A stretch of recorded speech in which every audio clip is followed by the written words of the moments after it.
today's how-to, we're going to do something a little bit different. I'm going to show you how to create a drone flight. What I mean by that is we're going to create a flight where the aircraft flies itself using the autopilot over some interesting landmarks, and then we'll just use the drone to actually do our sightseeing outside of the cockpit. I don't know how useful it is, but it's something fun to do. So let's find some interesting places. I think Paris is probably a good choice. There's a lot of sights to see all in a small area. Let's take off from Orly. And I guess this is Bourget, maybe? Yeah. We'll land at Bourget. And you want to make sure you've selected, although you could reselect it in flight plan, but you want something with a glass cockpit. We'll go ahead and use our Cessna 172.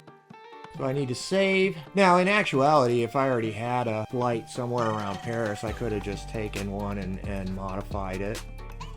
Okay, so now that we've got a flight file we can open, let's open it. We don't need our climb, cruise, descent, and approach for this flight. And let's give ourselves some room here.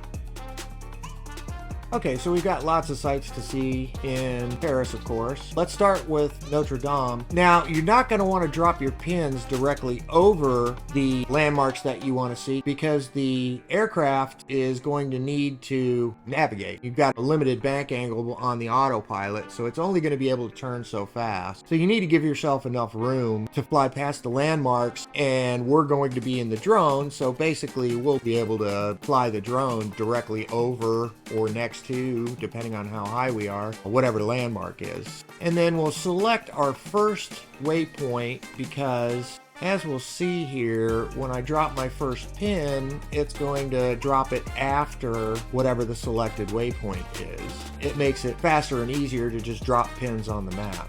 Let's drop one kind of way out here so we've got room to take a good look at Notre Dame. And let's set that at 1500 for the altitude. Now, notice what's going to happen as I create my additional push pins. It's going to maintain this altitude until I tell it something different. Okay, so let's drop a pin near the Louvre. And again, you're going to want to make sure that you take it wide to give the Cessna time to turn. And we definitely want to see the Arc de Triomphe. Now, let's take this especially wide because I think this is going to end up being a pretty sharp turn. And then we'll swing around the Eiffel Tower here, again giving the Cessna plenty of room to maneuver. I guess we'll just come by here, and that's good enough. That'll give us something to work with.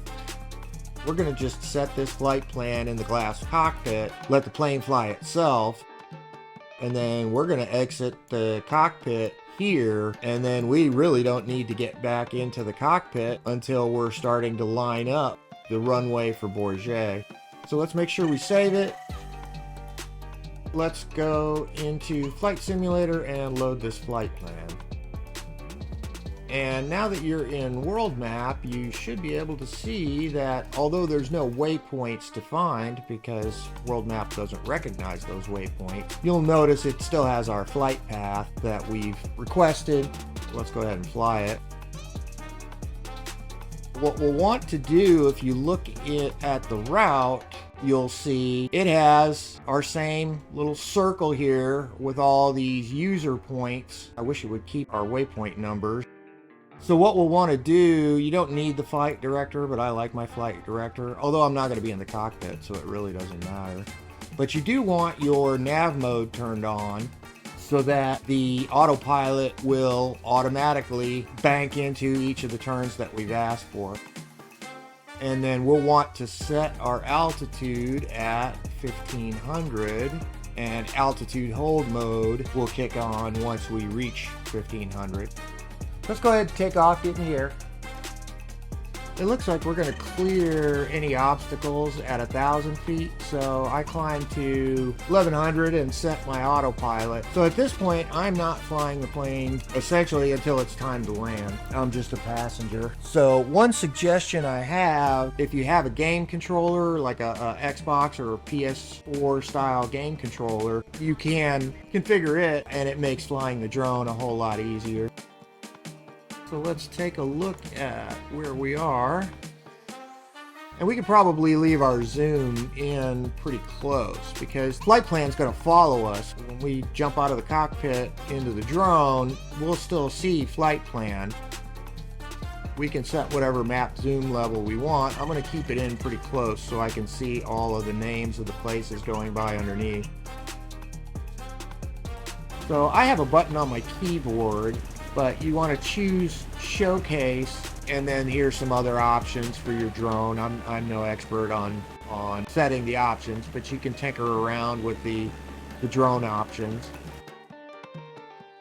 And as we hit our waypoint, the aircraft is just going to navigate for us. We're a fair distance away from the aircraft, but with the drone, I can fly the drone independently of the aircraft. Now notice it's pulling me away because of our flight path. The more you try and force the drone to look at your sights, oops, I've lost my plane, the farther you're going to get from your aircraft. There's the Louvre, so our aircraft should be hitting our waypoint behind us. There it is. Let's get a little bit closer. There's our Cessna doing what we told it to do, leaving us free to enjoy the sights.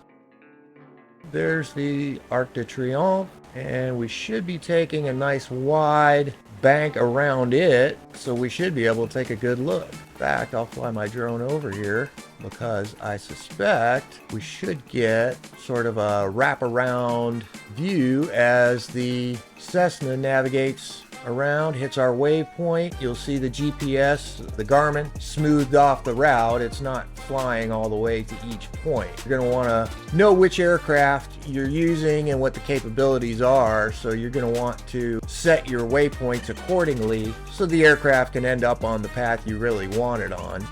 Gives you a completely unobstructed view of whatever it is you want to look at outside of the cockpit.